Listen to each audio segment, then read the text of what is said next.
Então, vamos lá.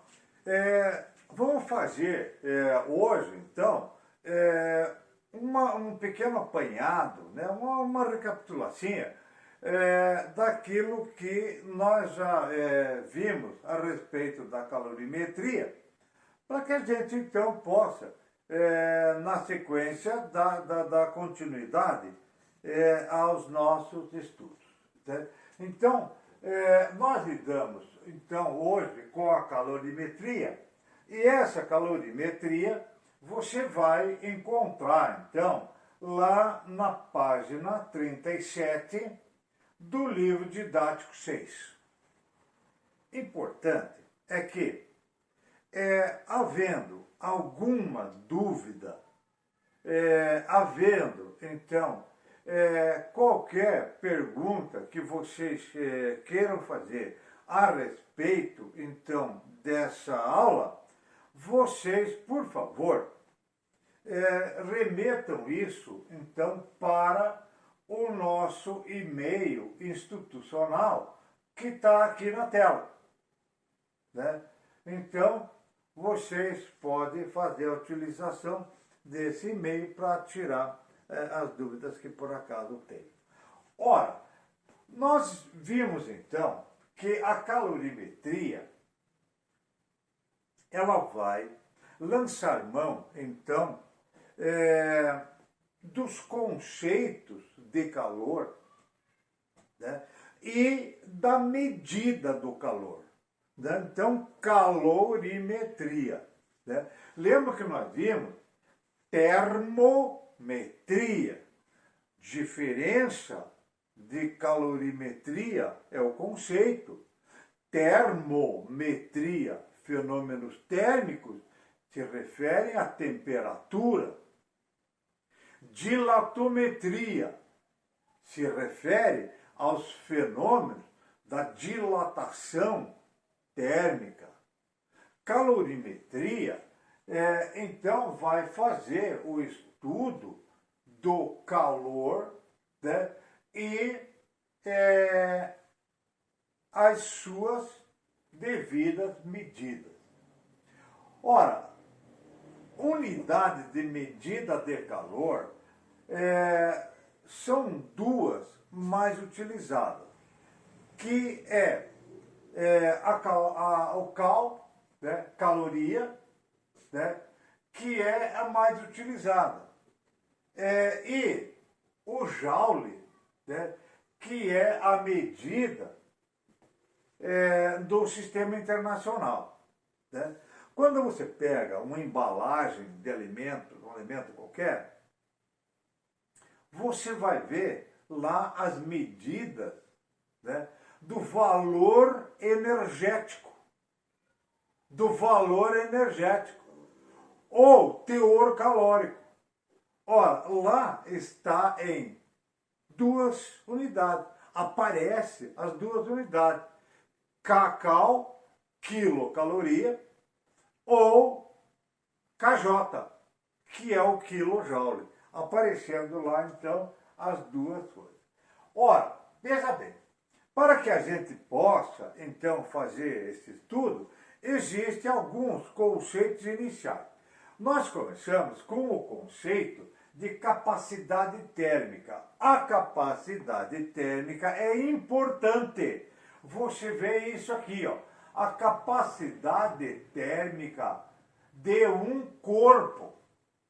É o corpo que possui a capacidade térmica.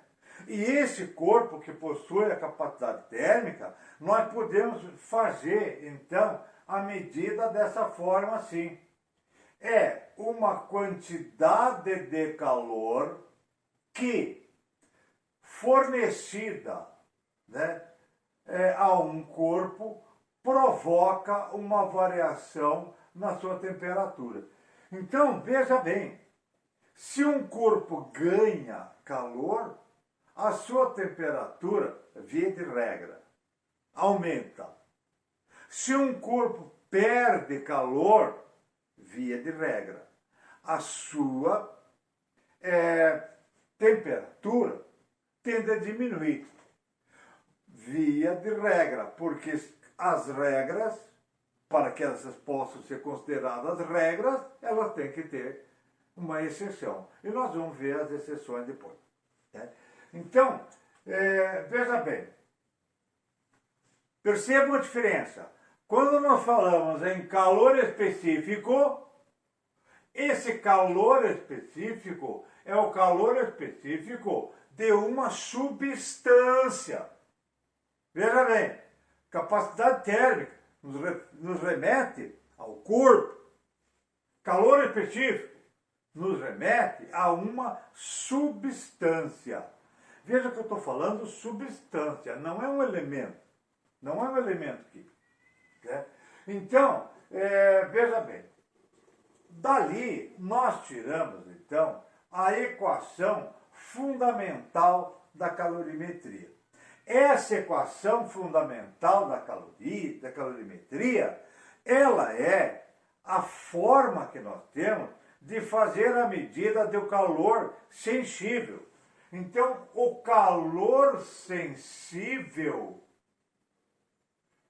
nós podemos, é óbvio, sentir. E nós sentimos o quê? Nós sentimos a variação da temperatura através do tato. Então, é por isso que ele se chama de calor sensível. Né? Nós podemos fazer a medida. Ora, quando nós falamos em calorímetro, qual é o significado de calorímetro? Ora, o calorímetro, então, ele é um dispositivo, um aparelho. Né? É mais um instrumento do que um aparelho, porque ele simplesmente ele é utilizado para, né, isolar esse corpo que está sendo submetido a esse experimento do meio externo. Por isso é que a gente chama de aparelho com paredes adiabáticas. Adiabáticas quer dizer o quê? Não permite troca de calor com o meio. Então, isso é o dito cujo do calorímetro. Ora, então nós vamos ver como é que funciona a dita troca de calor. Veja bem, troca de calor, eu digo mal. Eu digo bem quando eu digo que há ganho e perda de calor. Quando um corpo perde calor, ele perde para. Quando um corpo ganha calor, ele ganha de. Então, veja bem, não tem muito, não acontece de um corpo dar e receber ao mesmo tempo. Não. Então, existe um doar e existe um receber. E isso são ações diferentes. Elas são colocadas dessa forma assim. Tá? Finalmente, nós vamos ver então, aqui, então, as atividades que vocês devem realizar. Então, olha aqui, ó. Lá no livro didático, vocês têm a hora de estudo na página 58.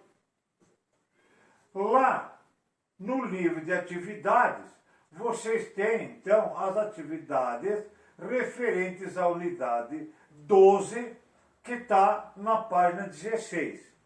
Além disso, existe, então, lá, nós postaremos lá para vocês, lá no Delta, uma lista de exercícios, né, para que vocês possam fazer, então, esse treinamento. Tá lá? Por hoje seria só.